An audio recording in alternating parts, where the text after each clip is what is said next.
Pontiac Grand Am, and in particular the Grand Am introduced in 1992, was an excellent seller for Pontiac and one of the best sellers in Pontiac history. In a previous video, we sat down with John Manoogian and he detailed some basics about designing cars, as well as the background for the 1992 Pontiac Grand Am. In this video, John shares some of his artwork regarding the 1992 Grand Am from his time as Pontiac's assistant chief as well as chief designer. Let's listen in part 2 of this series on the 1992 Pontiac Grand Am. We did any number of ideas where using a much softer design vocabulary, form vocabulary than the previous generation car. Note, there's no ribs on this car. And again, in the initial phase, I was more interested in just kind of capturing the flavor of the car, the image of the car, the smell of the car, versus all the little details. Ribs have a smell, John. Yeah, they do. Give me a slab of ribs. And we gave them a slab of ribs in the end. There's no question of that. And so I was trying all manner of things where you might do some subtle ribs, but these probably wouldn't have been as protective for the customers as what we wound up doing. And, you know, let's just ignore the wacky wheels for a moment. But we were also doing the twin port grilles. And there was a Pontiac owned the twin port grilles since 1959 with the wide track 59 Pontiac. That established the face of Pontiac till its death, except for 1 year, which was 1960, the year after this. But the twin port Pontiac grille defined the face of Pontiac.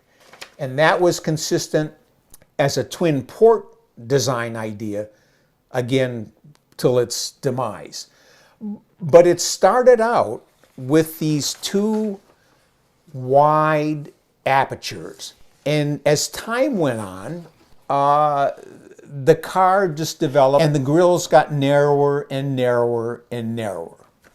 Okay, so then in Germany, back in the 30s, BMW established their own twin port grills. It looks very similar here, John, right? Yes, exactly. And so this was the face of BMW in the 30s. And as they progressed, they kept with these vertical twin port grilles, but as cars got lower and wider, BMW grills kept getting lower and narrower. And in the 90s, the two manufacturers sort of wound up in the same real estate. So we got a nasty letter from BMW. It came to GM Legal. And BMW told General Motors, and Pontiac in particular, to stop doing what we were doing because the grills were too close to what BMW was doing. And we said, au contraire. We started out with twin port grills as well. Right. And as the architecture of the car changed, it wasn't our intent to copy BMW. That was never, no one was ever going to mistake a BMW for a Pontiac. That's just two totally different places in the automotive universe.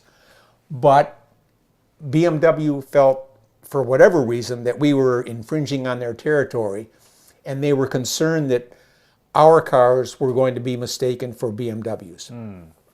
GM Legal told them, sorry, we're not going to do anything about it.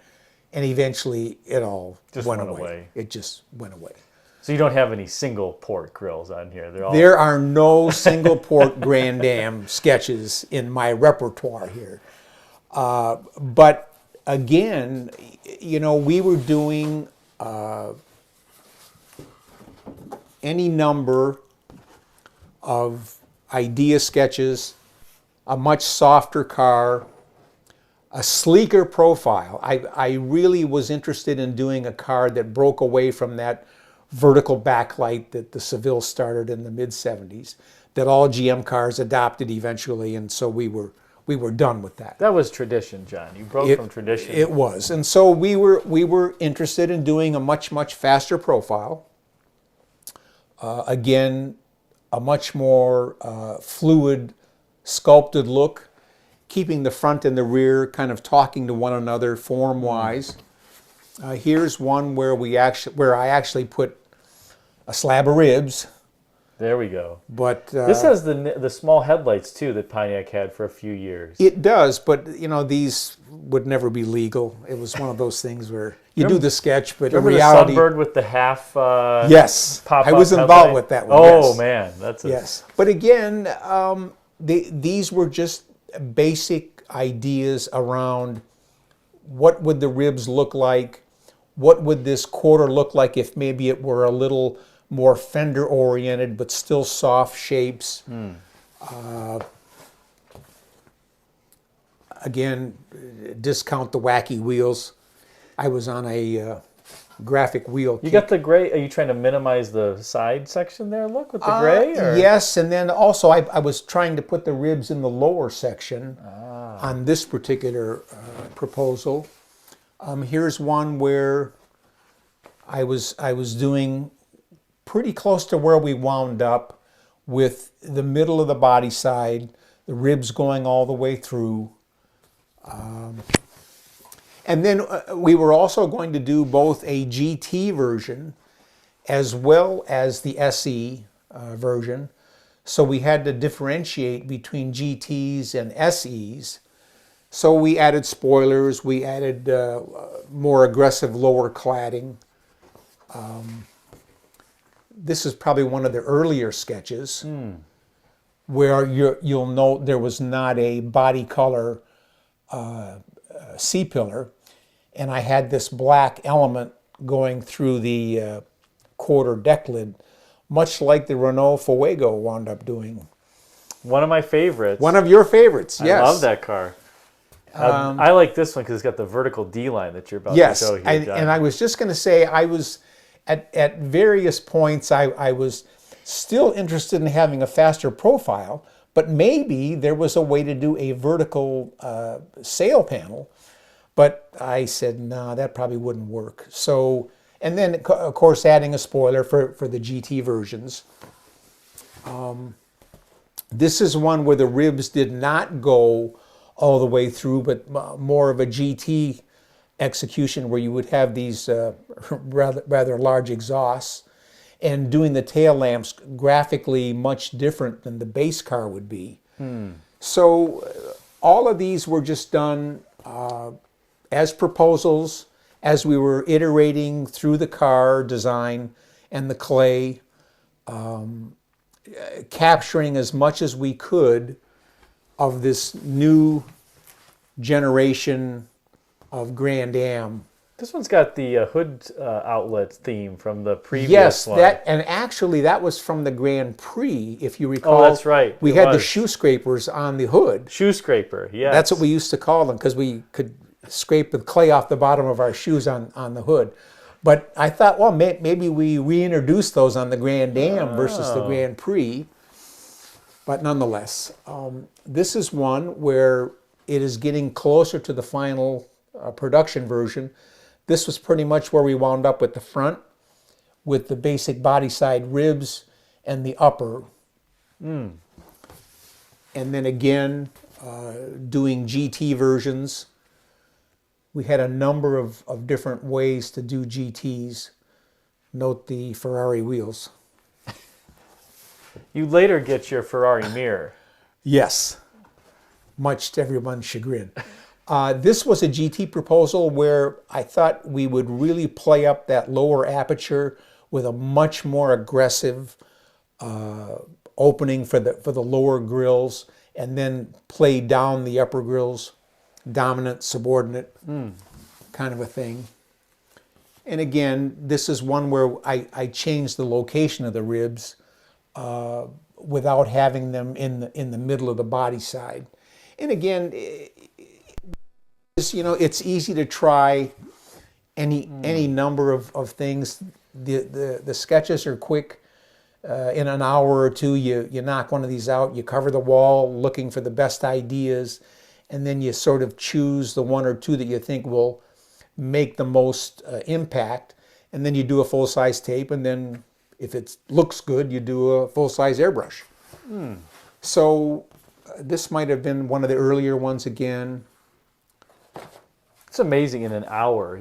Actually, we're going backwards here, but yeah, these were some of the earlier ones in the program where we didn't necessarily have a body color faster profile for the C-pillar, and I was trying different ways of maybe having a black plastic C-pillar without having it body color. And what is the purpose of just so that it's visible but not overly visible? Correct, and it's just a graphic way of breaking up the car. And this one does the same sort of thing. This, I must have been on a black pillar thing here for a while. It was that day, huh? It must have been something in the coffee that day, yes. And look, you got a big rib. That one's got ribs all over. Big slab of ribs on that one, yes. Even the taillights. And then this also had a vertical C-pillar, but it was in body color. Ah. Now, you obviously went in a totally different direction, as you said, on the design than the previous generation. Was there any, cause for concern with the sales teams or anybody? Did they say it's too big of a departure? There always is. There was a tradition, it was a mandatory tradition where you did market research. We always took these cars out to various parts of the country and would ask current owners, potential owners, competitive car owners, what do you think? And we would show them 2 or 3 clay models, full-size clay models, and ask them. And whenever you show cars that maybe have a lot of reach to them, a lot of customers have a problem because they can't quite identify from what they're currently driving to what you're showing them. And it's hard to make that mental reach from kind of what I'm driving right now to what you're showing me here. I've never seen this before.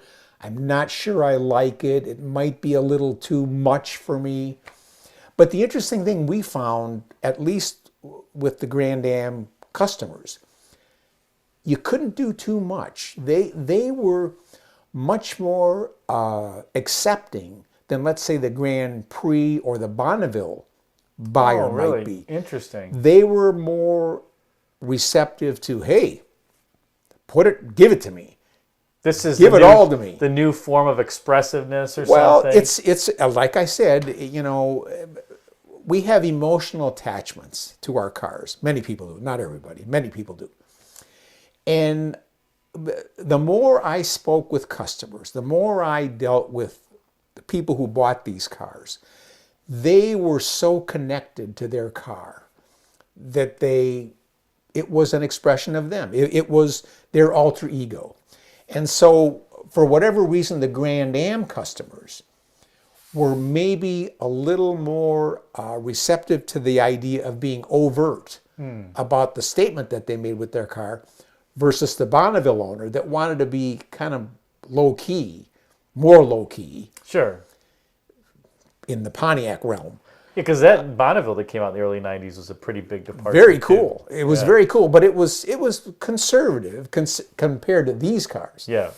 And so, Pontiac was doing this We Build Excitement, but they were giving customers a choice between, you want over the top, we've got that. Do you want excitement, but maybe just dialed back a little bit? We've got a Bonneville, we've got a Grand Prix.